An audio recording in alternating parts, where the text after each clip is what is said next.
It started on an ordinary sidewalk, but what happened next was anything but ordinary when a pregnant black woman was violently attacked by a cop in broad daylight.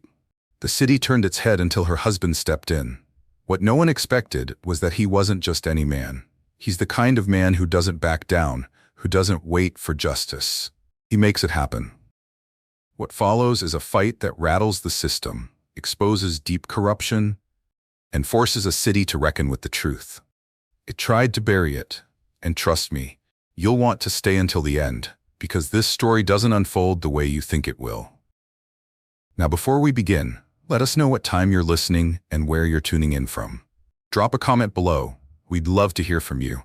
And don't forget to like, share, and subscribe so you never miss a story that matters. It was supposed to be an ordinary afternoon.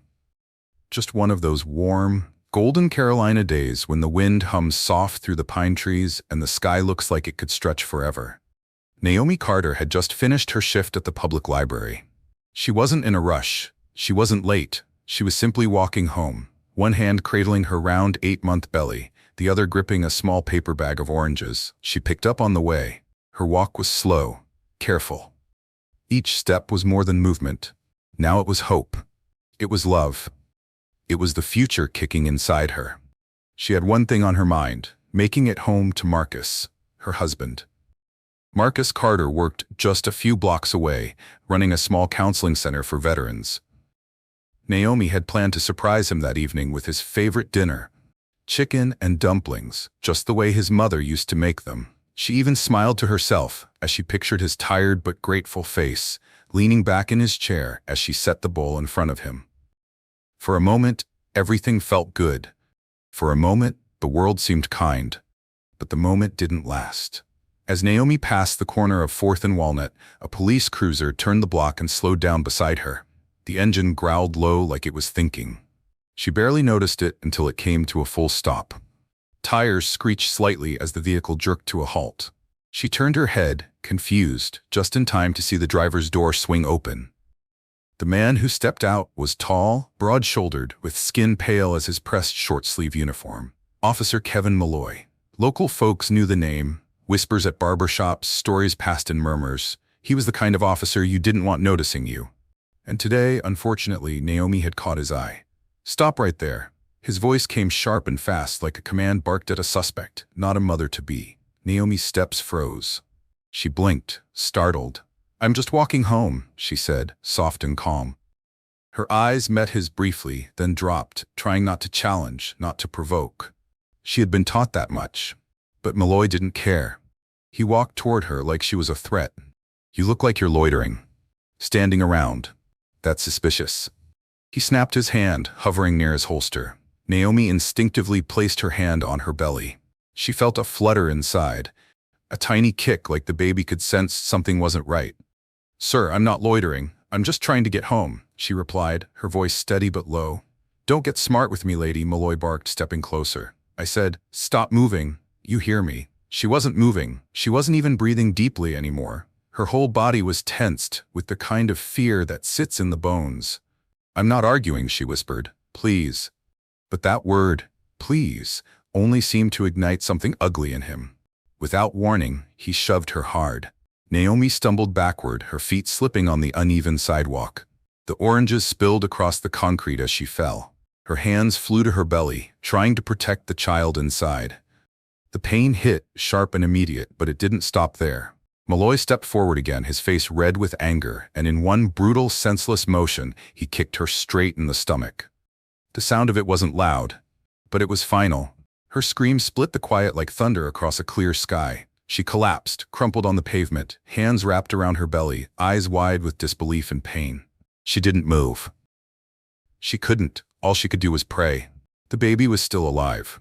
Bystanders froze. Some shouted. A few pulled out their phones. No one stepped in. No one dared. One woman cried out, "Call 911. She's pregnant. Oh my God." But Officer Malloy just turned his back like nothing had happened, like she didn't matter. And maybe to him she didn't. But the cameras were rolling. The eyes of a shocked, heartbroken neighborhood were watching. And what they saw that day wasn't a misunderstanding. It wasn't an officer doing his job. It was brutality. Ugly, raw, and racial. The kind of violence that can no longer hide behind silence. As the ambulance carried Naomi to the hospital, her body trembling with fear, one name circled through her mind: Marcus. And when Marcus Carter answered the hospital call, when he saw his wife broken and bruised, when he heard the words, "She was kicked in the stomach by a cop," a fire lit in him, a fire that would not go out. This wasn't just going to be a tragedy. This was the beginning of something the whole city would remember. And for Officer Kevin Malloy, the next day would bring consequences he never imagined. The hospital lights were too bright.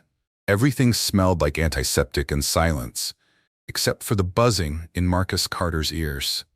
His boots hit the tile floor harder than he meant to, but he didn't care. He didn't even know how he got to New Hanover Regional. He just remembered running the red light, his knuckles white on the steering wheel, and the nurse on the phone saying, "Your wife is in critical condition. She's asking for you." He turned the corner and nearly collided with a nurse pushing a crash cart. Room 403, someone called after him, and his legs moved faster than his thoughts. When he stepped into the room, everything stopped. Naomi lay in the bed, pale against the hospital sheets. Her face was bruised, her lips split. Monitors beeped rhythmically, but it was the rise and fall of her belly that Marcus focused on first. She was alive. The baby was still with her, for now. Baby, his voice cracked on the word. He didn't recognize how small it sounded.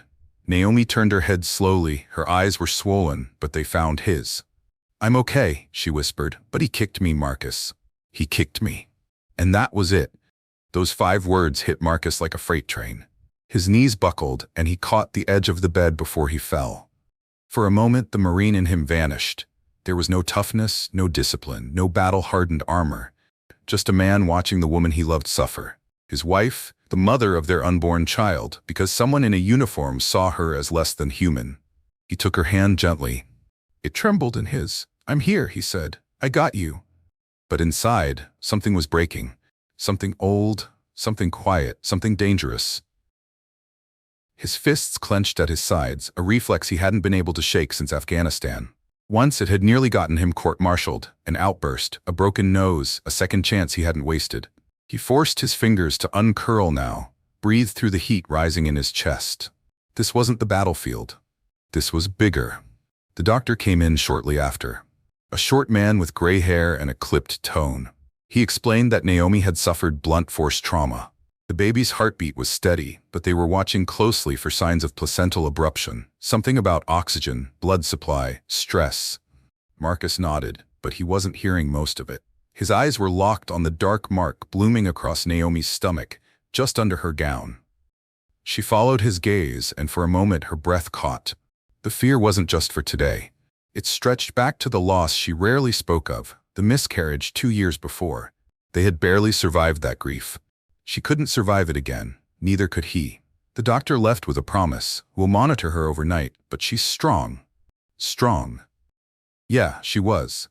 Naomi had always been strong. She was the one who kept their house full of books and laughter. She made tea with honey when Marcus had nightmares. She volunteered at the community center on weekends, even when her feet swelled. She didn't fight loud, but she fought with love, with grace. And now someone had tried to break that. "Did he say anything to you?" Marcus asked quietly. Naomi's eyes clouded. "He accused me of loitering. I told him I was just going home. I didn't yell. I didn't even raise my voice, Marcus. I swear I didn't." "I know you didn't." His jaw clenched. She paused. "When I fell, I felt the baby kick after. That's how I knew we were okay." Her voice cracked. "But Marcus, it hurt, and I couldn't do anything. I just laid there while people filmed it. No one stopped him." She hesitated, a whisper almost lost in the hum of machines. Part of me wondered if I did something wrong." Marcus squeezed her hand tighter, the anger sharp behind his teeth. "No, you didn't." Marcus swallowed hard. He wanted to scream or punch a wall or throw a chair. But Naomi didn't need that right now. She needed calm. She needed presence. So he pulled a chair to the side of her bed, laced his fingers with hers, and kissed her hand. "We're going to fix this," he said. "He doesn't get to walk away." Naomi closed her eyes. "Please don't do anything reckless." "I won't," Marcus lied. Outside that room, the world was already waking up. The video of the incident, less than 40 seconds, was spreading like wildfire. A bystander had posted it with the caption, "He kicked a pregnant woman like she was trash. Say her name, Naomi Carter." By the time Marcus left Naomi's room to get some air, the video had nearly 20,000 shares. By midnight, it had 3 million views. The footage was brutal. No shaky footage. No room for doubt. Just a man in uniform shouting, shoving, kicking. And a pregnant woman hitting the ground, crying out as her arms wrapped protectively around her unborn child. The sound of her body hitting the pavement was seared into the memory of everyone who watched. People were angry, and not just online. Outside the hospital, candles began appearing on the steps. Then 50. By dawn, there were nearly 200 people gathered, many of them older church elders, retired teachers, war veterans. They weren't shouting. They were standing, holding signs that read, "Justice for Naomi and our daughters are not threats." Marcus stood at the third-floor window, watching. He felt something shift inside him. This wasn't just about his wife anymore. It was about every woman like her. Every mother, every black family that had ever felt helpless under the weight of a system that refused to see their humanity. A nurse walked up beside him. "That your wife?" she asked, nodding at the vigil below. "Yes, ma'am," Marcus replied. The nurse nodded again, her face soft. "She's brave." "You both are." Marcus gave a tight smile. "We don't want to be brave, we just want to be safe." She didn't say anything else. She didn't need to. That night, Marcus didn't sleep. He sat in a stiff chair next to Naomi, watching the steady rise and fall of her chest. Her hand never left her belly. She kept whispering to it like she was making promises. He opened his phone and watched the video, not once, not twice, but over and over again, each time noticing something new. The twitch in Malloy's jaw. The way Naomi instinctively protected the baby. The look on the faces of the people filming. Not fear, not outrage. Resignation, like they'd seen this before. He sent a text to a friend, Marcus Price, an attorney he served with overseas. They hadn't spoken in 3 years, but Marcus didn't hesitate. "Need your help. Civil rights case. No one's gonna sweep this under the rug." The reply came 30 seconds later. "I'm in." "What happened?" Marcus typed back one sentence. "A cop kicked my pregnant wife in the stomach, and the whole damn world saw it." He looked back at Naomi. She was sleeping now, peacefully. But Marcus couldn't shake the image of her lying on that pavement. Her scream, her tears, the helpless way she looked up when the ambulance arrived. He reached out and ran a hand over her hair. "You rest now," he whispered. "You got us this far. But tomorrow's mine." Because Marcus Carter wasn't going to ask for justice. He was going to take it. The hospital cafeteria was nearly empty when Marcus finally sat down. His coffee had gone cold before he even took a sip. He stared through the window, watching the early morning fog wrap itself around the trees in the distance. Sleep hadn't come. He didn't expect it to. Not after what he saw, not after what had been done to her. The calm in him wasn't natural. It was chosen, trained. He hadn't always been this man. There were years back in Afghanistan where emotion could get a man killed. You learned to breathe differently, to store rage like fuel, to act only when it mattered. Marcus Carter had learned patience in fire, and now that patience was being tested in a whole new battlefield. Naomi was still upstairs sleeping. The doctor said the baby's heartbeat was steady. They'd monitor both of them for at least another 24 hours. But even with that small piece of good news, Marcus felt a storm building under his skin. He reached into his jacket and pulled out. His phone notifications were still flooding in. Calls, texts, messages from people he hadn't heard from in years. The video had gone global overnight. Marcus's cousin from Detroit sent a link. A local pastor from Florida had reposted the clip with the words, "Protect black mothers at all costs." Even an old army buddy from Arizona had written, "Let me know how to help, brother.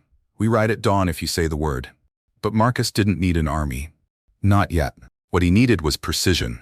He opened a contact labeled D. Price and hit call. Darren Price, his old squad leader, was now a civil rights attorney in D.C. They hadn't talked in a while, but when the voice answered with, "You okay, man?" it felt like no time had passed at all. "No," Marcus replied. "But I'm focused." He gave Darren the short version. Naomi, the officer, the kick, the baby, the footage, the silence from the department. Every word tasted bitter, but he said them anyway. Darren didn't interrupt. He listened. When Marcus finished, there was a pause. "We're not going through the front door," Darren said finally. "We're going through the roof.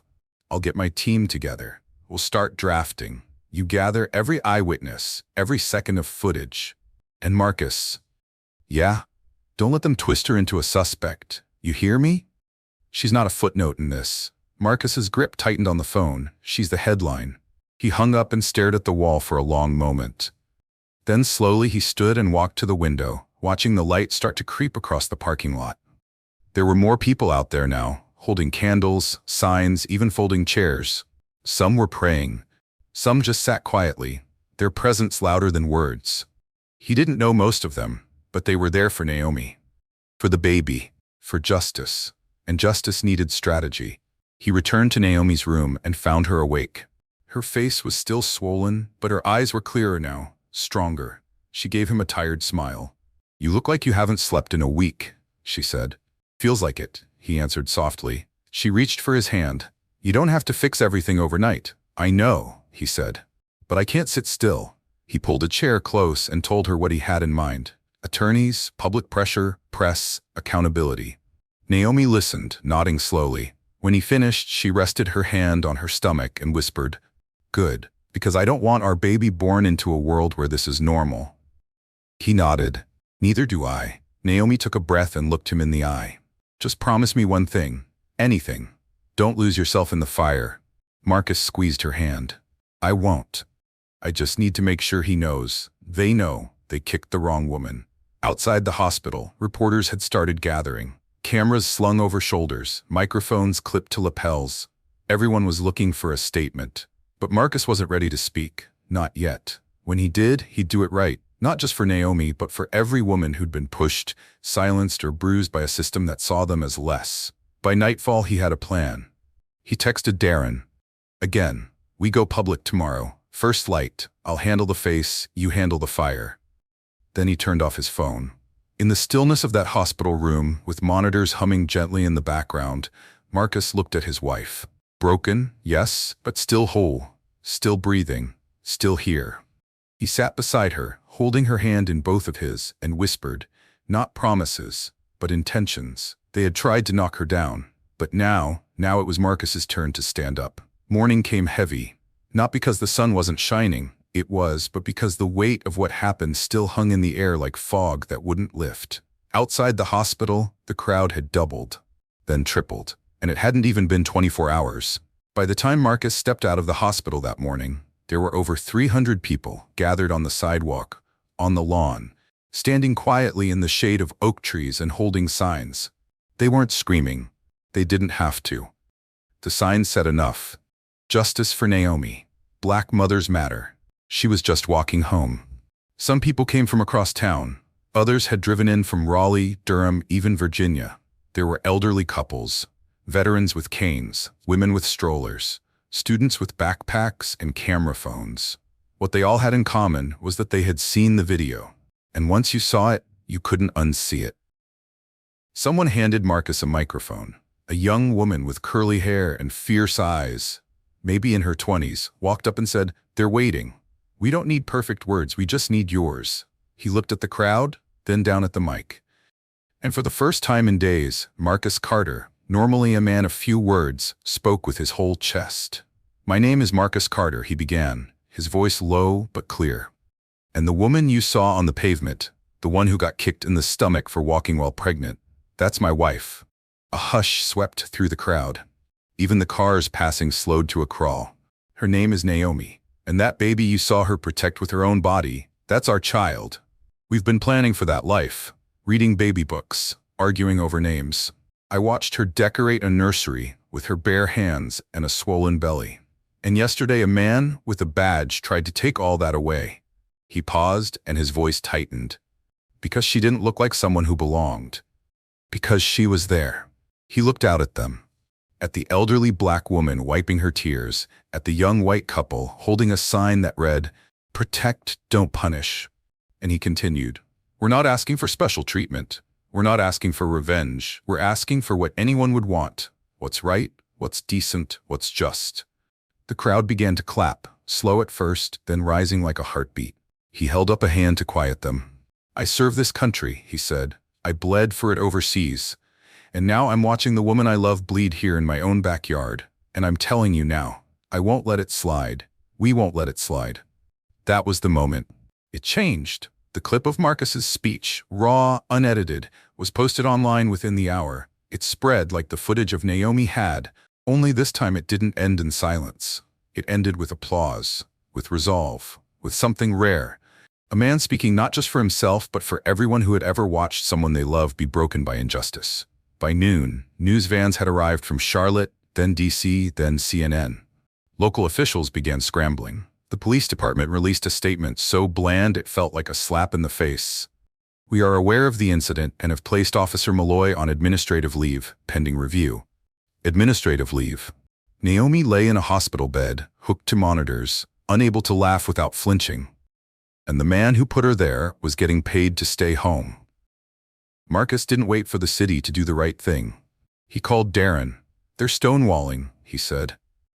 We need pressure, not just legal, public. Darren agreed. Let's call the press conference. And just like that, Marcus was back in front of the cameras. This time with Rosa Fields, a sharp-eyed civil rights attorney known for dismantling entire departments with a single deposition. She stood beside Marcus at the podium that had been hastily set up in front of the hospital steps. The sound of helicopters buzzed overhead. Rosa laid it out. A formal complaint had been filed. A civil lawsuit was coming next. The charges would include excessive force, civil rights violations, reckless endangerment of an unborn child, and failure to de-escalate. And that was just the beginning. We're not only going to hold Officer Malloy accountable, Rosa said. We're going to pull back the curtain on every supervisor who turned a blind eye to his behavior, on every complaint that was buried, on every silence that let this happen. Marcus stepped up beside her. This time his voice was steadier, sharper, less wounded, more focused. We're not going away, he said simply. So either this city steps up and delivers justice, or we'll bring it ourselves. The crowd roared in support. Reporters shouted questions, flashbulbs popped. But Marcus had already said enough. Later that evening, as he sat back in Naomi's room and scrolled through the media coverage, he saw it all replaying in headlines. Veteran husband of assaulted pregnant woman speaks out, calls for accountability, shakes Wilmington Police Department, justice for Naomi. The movement grows. He looked up and met Naomi's gaze. She was smiling faintly. You always hated the spotlight, she said. I still do, Marcus replied. But I hate what they did to you even more. She reached out and touched his hand. Thank you, she whispered, for fighting. I'm just getting started, he said, and he meant it, because what started on a sidewalk in Wilmington was no longer just about one cop or one family. It was about the kind of country their child would grow up in. About the people still too afraid to speak. About the silence that had stretched for too long. Marcus wasn't just speaking anymore. He was leading. And this time, the world was listening. They thought he'd calm down, that after the cameras stopped flashing, after the applause faded, after the crowds went home, Marcus Carter would sit down and wait. Wait for the city to respond. Wait for the process to play out. Wait for justice quietly. They didn't know him. On the third day after the assault, Marcus walked through the front doors of City Hall with purpose in every step. No press, no entourage, just him. And a folder under his arm containing everything he and Darren had dug up over the last 48 hours. Every complaint ever filed against Officer Kevin Malloy. Every internal memo that was conveniently misplaced. And, most importantly, the names of the people who had signed off on them. He was escorted to the mayor's office, a sterile, glass-walled conference room that smelled faintly of coffee and caution. Mayor Eileen Harper sat at the head of the table, flanked by the police chief, Alan Moreland, and two city attorneys with notepads and tight jaws. They were expecting someone angry, someone loud, someone easy to dismiss. What they got was a man who came prepared. Mr. Carter, the mayor greeted with a nod. We want to express our deepest sympathy for your wife and your unborn child. What happened to Naomi is deeply troubling. Marcus didn't sit. He placed the folder on the table and looked Harper square in the eye. Troubling is when the internet's down. What happened to my wife was a felony. The mayor blinked. Chief Moreland shifted uncomfortably in his seat. I understand emotions are running high, Moreland said, trying to take back control of the room. But we are conducting an internal review. Officer Malloy has been placed on administrative leave. Paid administrative leave, Marcus interrupted, his voice flat. He's sitting at home on my tax dollars while my wife can't roll over in bed without crying out. Moreland opened his mouth to respond, but Marcus raised a hand. I didn't come here for apologies. I came here with receipts. He opened the folder and slid a copy of the officer's disciplinary history across the table. 3 prior excessive force complaints, 2 of them involving black women. All dismissed without follow-up. Harper's eyes dropped to the paper. Some of these incidents predate my administration. But not his badge, Marcus replied. One of the city attorneys leaned forward. Mr. Carter, we're not disputing that the situation is serious. But you have to understand, cases like these take time. There's a process. There's always a process, Marcus said coldly, and it always moves slower for people who look like me.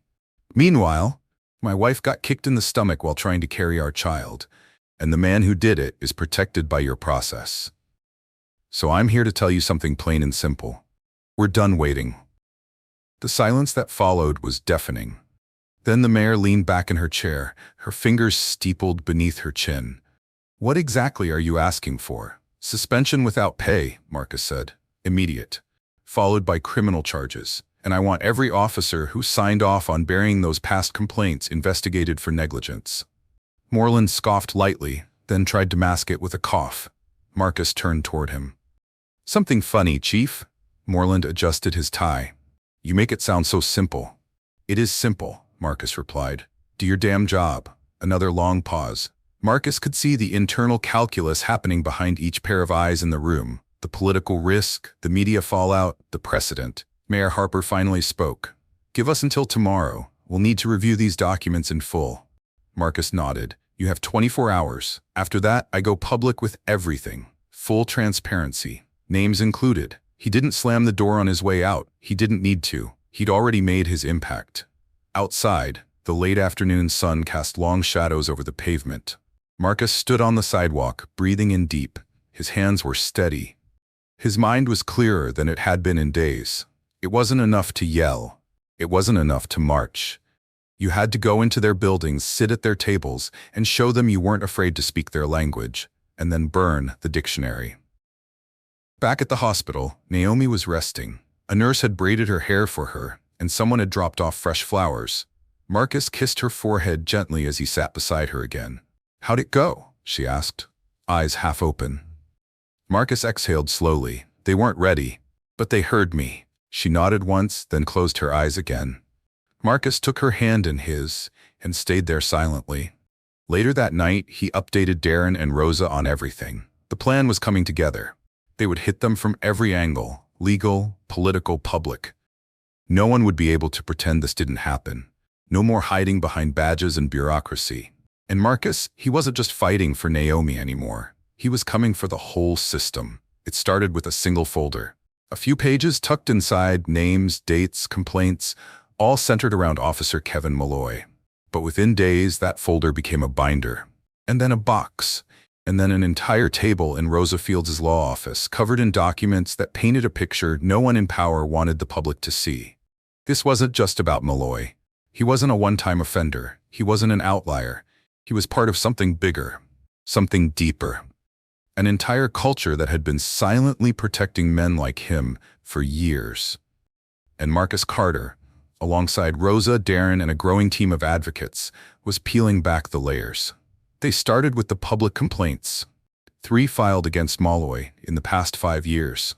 2 involved excessive force against black residents. 1 was quietly dismissed before it ever made it to a formal review. The others were closed due to insufficient evidence. But what Rosa's team found next changed everything. There were internal memos, handwritten notes from supervisors who raised red flags, emails from junior officers who had reported Malloy's behavior, training evaluations marked aggressive, disrespectful, and one that read simply, not suited for field work. Every one of them was ignored, and those were just the documents the department didn't bother to hide. Late one evening, Rosa pulled Marcus aside in her office. She slid a manila envelope across the desk. You need to see this, she said. Inside were copies of anonymous statements from officers still serving in the Wilmington Police Department. Statements from men and women who had witnessed Malloy harass, threaten, and intimidate residents, especially in predominantly black neighborhoods. They spoke of a wall of silence, of complaints being rewritten or buried. One officer wrote, "I've watched Malloy throw people to the ground for back-talking. I filed a report once. It disappeared." Marcus sat back, the papers shaking in his hand. "They knew," he said. "They all knew. And they protected him," Rosa added. "Which means they're just as guilty." The next day, Darren called with an update from their outside research team. They'd begun digging into similar cases across the state. Officers with repeated misconduct complaints who were quietly shuffled to new assignments or sent to training until the dust settled. "It's a pattern," Darren said over the phone. "And it's not just Wilmington. This is a statewide infection, and the cover-up's bigger than we thought." Marcus stood in the hospital hallway, looking out the window as rain rolled down the glass. "How far does it go?" Darren didn't answer right away. Then came his reply. "Far enough that if we go after this, really go after it, we won't just be taking down Malloy. We'll be exposing the entire command chain." Marcus didn't hesitate. "Then we go after it." Back at the hospital, Naomi had grown stronger. The bruises were fading. The baby's heartbeat was holding steady. Nurses were cautiously optimistic. But she still flinched whenever someone knocked too loudly. Still froze when a uniform passed the doorway. She sat with Marcus that evening, her hand resting on his. He told her everything about the other victims, the missing reports, the officers who spoke up and were silenced. Naomi didn't speak for a long time. Finally, she said, "So, we weren't the first?" "No," Marcus replied, "but we're going to be the last." That weekend, Rosa organized a town hall at a local community center. What started as a few rows of chairs quickly became a standing room-only event. People came forward one by one with their own stories, some recent, some decades old. An elderly man named Mr. Whitaker recalled being stopped at gunpoint while walking home from church. A young mother shared how her teenage son was thrown against a police car for having his hoodie up in the rain. A retired school teacher quietly said, "We stopped reporting." What was the point? The stories poured out like water from a broken dam. And Marcus listened to everyone. This was bigger than Naomi. Bigger than him.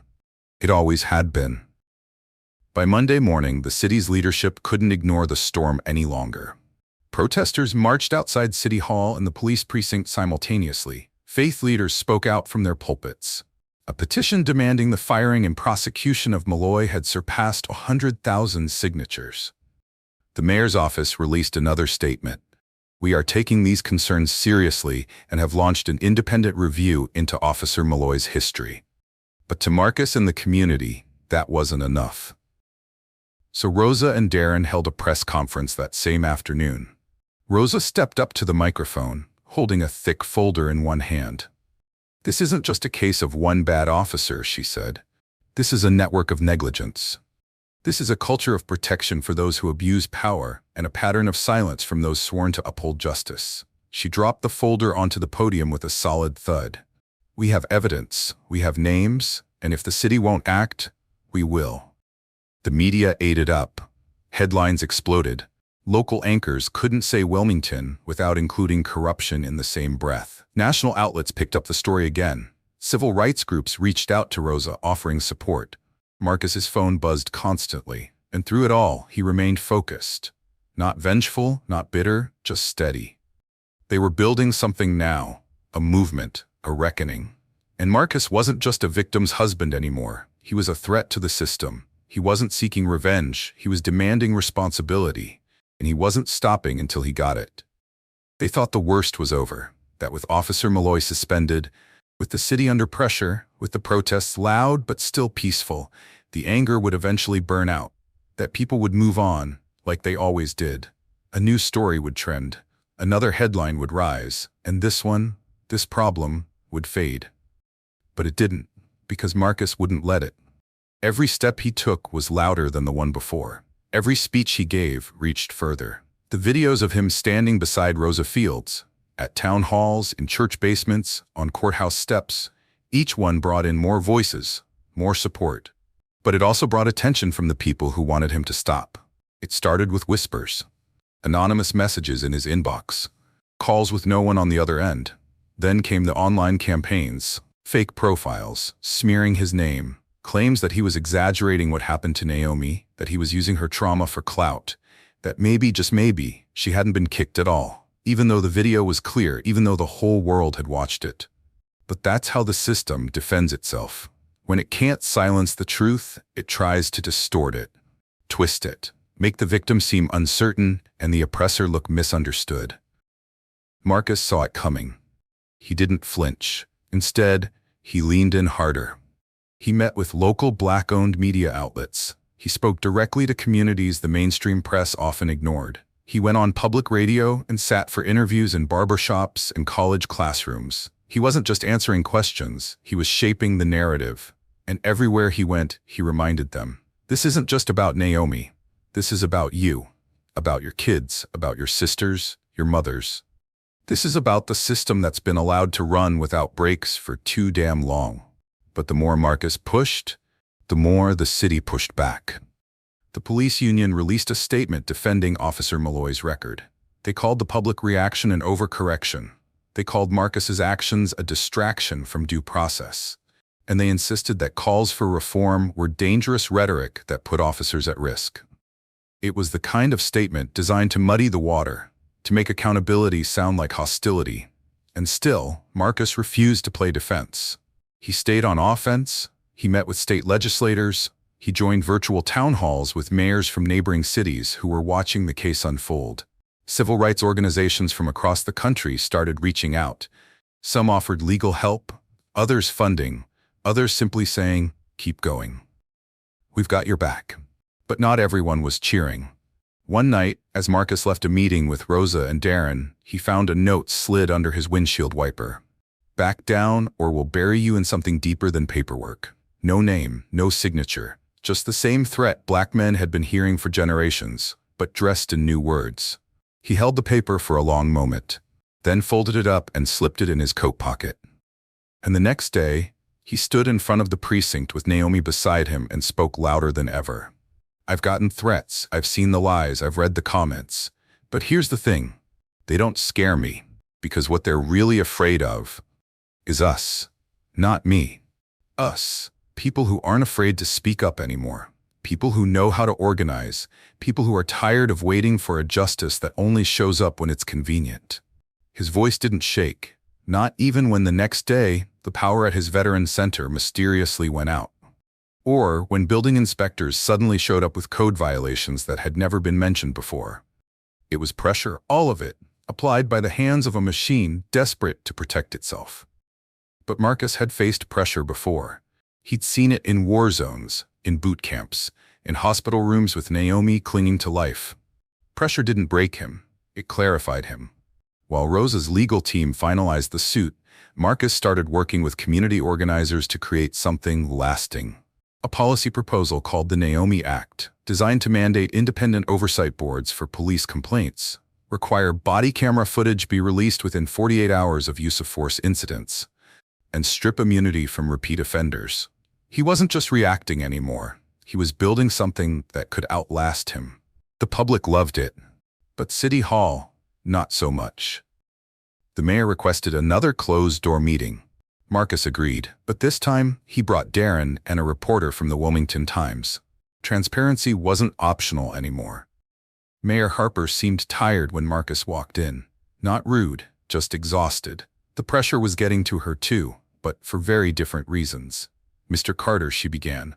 I want you to understand, we are doing everything we can. No, Marcus cut in. You're doing everything that looks good on paper. There's a difference. She sighed. You want reform. I understand that. But we have processes, Marcus. And the public is volatile right now. If we move too fast, we risk backlash. Marcus stared at her for a moment, then said calmly, You're not afraid of backlash. You're afraid of accountability. The room went still. The reporter's pen scratched quietly on her notepad. Mayor Harper leaned forward, voice soft. What do you want, Marcus? I want the truth, he said. I want Malloy fired and charged. I want your department cleaned out. And I want you to admit to the public that this system failed. Not just my wife, all of us. It was bold. Maybe too bold for that room. But it wasn't too bold for that moment. Because Marcus wasn't just there to negotiate. He was there to make sure the weight of silence finally cracked. And whether they liked it or not, That crack had already begun. The courtroom was colder than expected. Not the temperature, the feeling, the stillness, the tension that sat in the air like smoke. You could taste it even if you couldn't name it. People whispered less in this room. They sat straighter, watched harder. Every seat in the gallery was filled, community leaders, reporters, students, off-duty officers pretending not to stare. And in the front row, Marcus sat beside Naomi, her hand wrapped around his, her fingers cold and clammy but steady. It had taken months to get here. Months of interviews, depositions, protests, press conferences, and silence from the department. The city had tried to settle quietly more than once. They offered apologies, statements, even money. But Marcus and Naomi hadn't come for sympathy. They'd come for truth. And now the truth was on trial. Officer Kevin Malloy sat at the defense table in a gray suit, his face tight, his jaw locked. He no longer looked like a man in control. The badge was gone, the smugness faded, but something else had taken its place, something sharper, a calculation. The way someone might study a chessboard when they realize they're down to their last 3 moves. The prosecution started with the video, the same video the world had already seen. But this time, it wasn't on a phone screen or a news clip. It played on a giant monitor for the jury to watch in full silence. No music, no commentary, just the raw moment. Naomi walking along the sidewalk, Malloy stopping her. The shove, the scream, the kick. Gasps filled the room, even though most had already seen it. Something about watching it in that setting, with fluorescent lights humming and a court seal above the judge, made it hit harder. The jury leaned forward. Some covered their mouths. Marcus didn't watch the screen. He watched them. He watched them see what he saw, the moment it happened. After the video, the prosecutors brought in witnesses, the woman who called 911, the man who filmed it, a nurse from the ER who detailed Naomi's injuries. Then the OBGYN, who explained what could have happened had the kick landed even slightly differently. They were all powerful, but no one moved the room like Naomi. When her name was called, Marcus stood with her as she approached the stand. She walked slowly, not from injury, but from the weight of it all. The stares, the pressure, the pain. She took her oath, sat down, and let out a breath so deep the whole courtroom seemed to hold theirs with her. She started softly. "I was just walking home," she said. "I had some oranges in my bag. I was going to surprise my husband with dinner." Her voice didn't shake. Not yet. She explained how she first saw the cruiser, how she thought maybe someone else was in trouble, how it didn't even register that she could be the target. Until he shouted. "He told me I was loitering," she said, "that I was causing trouble. I tried to tell him I was just going home. I didn't raise my voice. I didn't resist. I didn't do anything wrong." She paused, and then the silence broke her voice. But he didn't care. Her lip trembled, just once. "He pushed me," she whispered. "I was trying to stay calm. I told him I was pregnant. I told him I wasn't arguing, but then he kicked me." Her hand instinctively moved to her stomach. "Even now, even after all this time, I thought I lost the baby right then and there," she said, eyes glistening. "I thought that was it." In the back of the courtroom, someone sobbed. I remember laying there on the sidewalk and hearing people gasp. I remember praying that someone would come help me, but no one did. They just filmed. She wiped her eyes but didn't break. "I'm not here because I want attention," she said. "I'm here because if I don't speak, someone else won't get the chance. Someone else will be next." Marcus felt his chest tighten, with pride, rage, and heartbreak all at once. Naomi wasn't just a victim. She was a survivor, a witness, and now a messenger. When she finished, there was no applause, just silence, the kind that lingers when something honest cuts through all the noise. The defense tried to poke holes, claimed the video didn't show the full context. Argued Malloy felt threatened, that her tone was challenging, that she didn't comply fast enough. It was the same tired narrative: turn the victim into the aggressor, turn fear into justification, turn a badge into a shield against accountability. But this time it didn't work, because the jury had seen too much, heard too much, felt too much, and Marcus could tell. They didn't buy it. When the prosecution gave their closing argument, they made it simple. "You don't need law school to see what happened," Rosa said. "You don't need a badge or a robe or a title. You just need eyes. You just need a conscience. You just need to ask yourself if that had been your wife, your daughter, your unborn child. Would you still call it protocol? The jury deliberated for just over 3 hours. When they came back, the room froze. The foreperson stood, cleared her throat. "We, the jury, find the defendant, Officer Kevin Malloy, guilty on all counts." Marcus exhaled so hard he nearly collapsed into the bench. Naomi covered her mouth, her body shook, not from fear, but from release. It was done. He was guilty. He would be sentenced next week. But the moment the word guilty rang through that courtroom, something shifted. The people watching stood a little taller. The air felt just a little lighter. Outside, the news spread like wildfire. Officer convicted in attack on pregnant woman. Naomi Carter speaks her truth. Justice finally in Wilmington. Marcus held Naomi's hand as they walked out of the courtroom into a sea of cameras. He didn't speak at first, just looked at her, and she nodded. Then he stepped forward. "This isn't the end," he said. "It's just the beginning. Because what happened to Naomi happens to women across this country every day. And most of the time, no one's there to film it. No one gets a jury. No one gets justice." He looked right into the camera. "So we're going to change that." And that day, the people believed him. Because he wasn't just talking about justice anymore. He was delivering it. The verdict shook the city, not just because it was rare a police officer convicted, but because it felt personal. It wasn't about headlines anymore. It wasn't just a viral video. It was about Naomi Carter. About Marcus.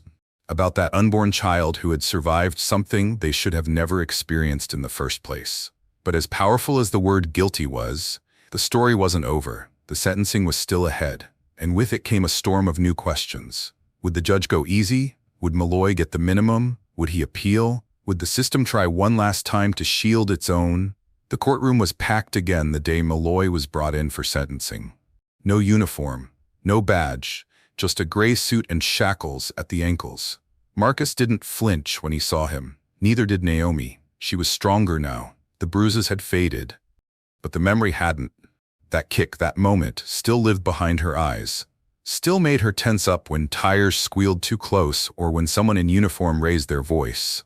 But today, she wasn't hiding from it. Today, she was facing it. The judge entered. Everyone rose, then sat, then silence. A few victim impact statements were read, one from Naomi, another from her OBGYN, and a third from a woman who had filed a complaint against Malloy 2 years earlier. Hers was buried, ignored. Now she was heard. Then came the judge's turn. He looked at Malloy for a long time before speaking. "Officer Malloy," he said, "you violated the very oath meant to protect the people of this city. You did not make a split-second mistake. You made a series of choices. You chose aggression. You chose violence. You chose silence after the harm." Marcus could feel his heart pounding. "Given the nature of your actions," the judge continued, "this court sentences you to 5 years in prison. You will be stripped of your law enforcement certification. Your pension will be forfeited, and you will not be eligible for parole." There was no cheering, no celebration, just a moment of stillness. Then Naomi reached for Marcus's hand and whispered, "It's over." But he shook his head gently. "It's just beginning."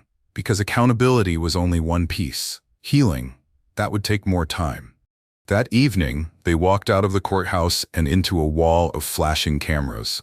Reporters swarmed them, asking what they planned to do next. Marcus didn't answer right away. Instead, he turned to Naomi and let her step forward. Her voice was soft but steady. "I didn't think I'd ever see this day," she said. "I didn't think people like me would ever get justice in rooms like this. But today we did. And I hope it opens the door for the next person and the one after that." They didn't stay long. They didn't need to. The message had already landed. In the following days, letters poured in, emails, messages from strangers. Some said thank you. Some shared their own stories. Some simply said, "I see you." But there were others, the thinly veiled warnings, the anonymous threats, the people angry that Marcus and Naomi hadn't stayed quiet, that they hadn't moved on, that they had dared to challenge something bigger than themselves and won. But Marcus didn't answer to fear. He answered to purpose. He spent the next few weeks speaking at community forums, joining policy meetings, meeting with families of other victims. He knew there were more battles coming, more rooms to enter, more truths to drag into the light. But something had shifted. They weren't alone anymore. And back home, something else was shifting too. Naomi had gone into labor. It was a quiet Sunday morning when Marcus helped her into the car. There were no protests outside the hospital this time. No flashing cameras, just a husband and a wife breathing through pain and hope, ready to bring new life into a world they had fought so hard to change. Labor was long. Naomi was exhausted. But Marcus never left her side. He held her hand, whispered through every contraction, reminded her to breathe, reminded her of who she was. And when their son finally arrived, crying and perfect, Marcus felt something crack open in him. All the rage, all the pressure, all the pain, it softened. He held his son for the first time with tears in his eyes. "He's here," he whispered. "We made it." They named him Justice. Not because of what they'd won, but because of what they refused to stop fighting for. In the weeks that followed, Marcus and Naomi stayed quiet. Not because they were retreating, but because they were building. Together with Rosa and Darren, they started forming a nonprofit, the Carter Initiative for Police Accountability. It would provide legal assistance to families affected by police violence, create community-led policy proposals, and offer trauma counseling to survivors, something Marcus knew too many were going without. And it wasn't just an office with a website. It was a promise. A promise that what happened to Naomi wouldn't just be remembered as a moment. It would be a movement. 1 month later, they held the first official community meeting. Over 400 people showed up. Some were local, some drove across state lines. Most just came to listen. Marcus stood at the front of the room with a microphone in his hand and a sleeping baby strapped to his chest. "This isn't just about what happened to us," he said. "It's about what's been happening for too long." But something changed when y'all showed up. When you stood beside us. When you believed this story was worth fighting for. He paused, looked down at his son, then back at the crowd. "And now we fight for him, for all of them." The room rose to its feet in applause. Naomi stood just off to the side, smiling, watching Marcus not just as her husband, but as a man who had found his purpose. Not in rage, not in revenge, but in building something that could finally outlive the pain they had walked through. The fire. But now they were lighting torches for others to follow. A year had passed, 12 months since that day on the sidewalk. Since a police cruiser slammed to a stop, since words were twisted into threats, since a kick nearly ended everything before it began. And yet here they were, not broken, not bitter, changed, yes, hardened in some ways, softer in others, but still standing, still building. The air in Wilmington felt different now, not quieter, but more alert, more aware. There were new voices rising in places where silence used to live, new eyes watching where injustice once moved unchecked. And in the middle of that shift stood Marcus and Naomi Carter. They weren't just survivors anymore. They were builders. The Carter Initiative had grown from a concept on paper into a thriving community foundation. Their office, nestled in the heart of the city, buzzed with life. Volunteers, attorneys, counselors, students. A wall near the front desk was filled with handwritten notes, photos, and names. Some were victories. Some were stories still waiting for justice. All were reminders of why they started. But Marcus's favorite part wasn't the wall. It was the people who walked in for the first time, the ones who came in quietly, nervously, the ones who weren't sure if their story would matter. And then, after a conversation, a coffee, a sit-down with someone who looked them in the eye, they walked out differently. Because someone had listened, because someone had believed them. Naomi had taken on her own mission too. After recovering, she had thrown herself into maternal health advocacy.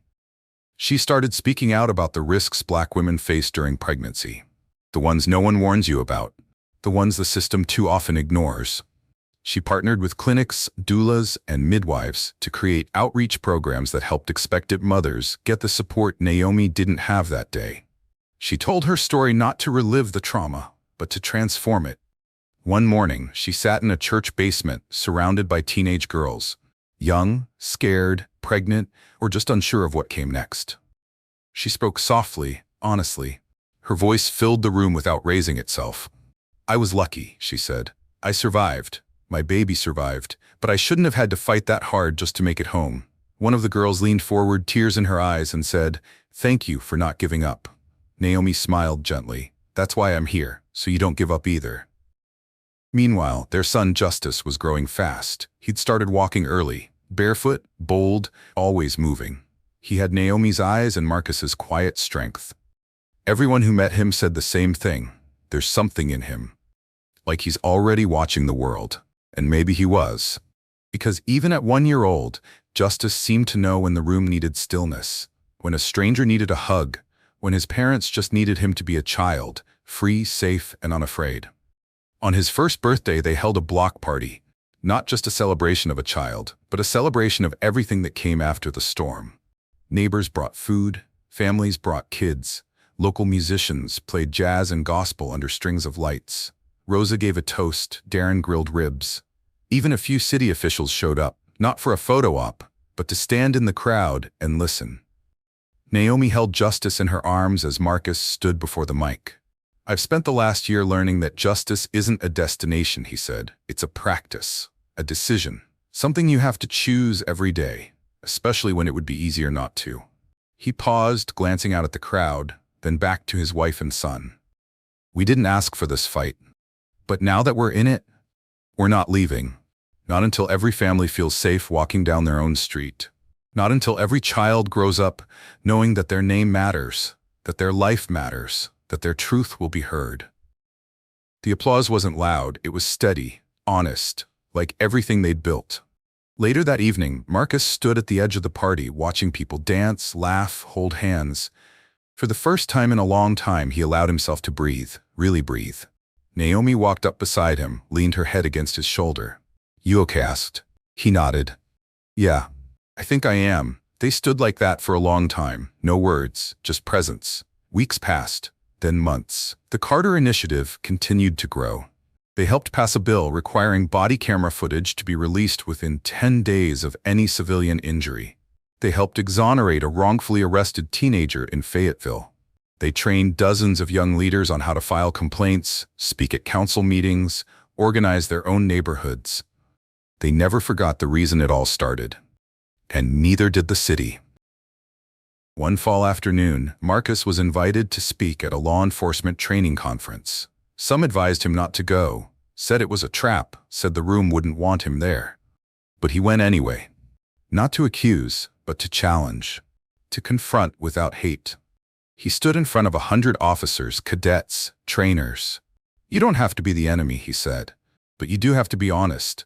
Honest about what's broken, about what's been allowed, about who pays the price when silence wins." Some shifted uncomfortably, some nodded, some looked away. But one older officer raised his hand afterward. He stood up, cleared his throat, and said, "Mr. Carter, I don't agree with everything, but I heard you. And I think that's where it starts." Marcus didn't expect that, but he accepted it. Because progress, real progress, wasn't about getting everything you want overnight. It was about momentum, about movement, about planting something that someone else might water later. And that's what Marcus and Naomi had done. They had planted, through pain, through pressure, through fear and resistance and exhaustion. They had planted something rooted in truth. And as they stood hand in hand, watching their son take wobbly steps across the grass toward a group of kids laughing in the distance, they knew something deep in their bones. They hadn't just survived the system. They had reshaped it. And somewhere down the road, maybe years from now, when someone else stands up, demands change, refuses to be silent, they'll do it because someone before them made it possible. Someone kicked open the door. Someone named Naomi. Someone named Marcus. Someone named Justice. Sometimes justice doesn't come when it should. Sometimes the people who suffer most are the ones who stay silent the longest, because they were taught to endure, to not make waves, to just survive. But this story reminds us, there comes a moment in life when silence becomes too heavy to carry. And in that moment, we have to choose between fear and legacy. What Marcus and Naomi showed us is that one voice, when spoken with love, with courage, and with conviction, can move mountains. They turned pain into purpose. They stood tall, not because they wanted the spotlight, but because they wanted their child, and every child after, to live in a world that's fairer than the one they inherited. For those of us who've lived through decades of change, of struggle, of progress and setbacks, it's a reminder that we're never too old to stand for what's right. And more importantly, we're never too old to lead the next generation by example. So if this story moved you, if you believe in the power of truth, a family of justice. Please take a moment to like this video, subscribe to our channel, and share it with someone who needs a little hope today. We're honored to have you here.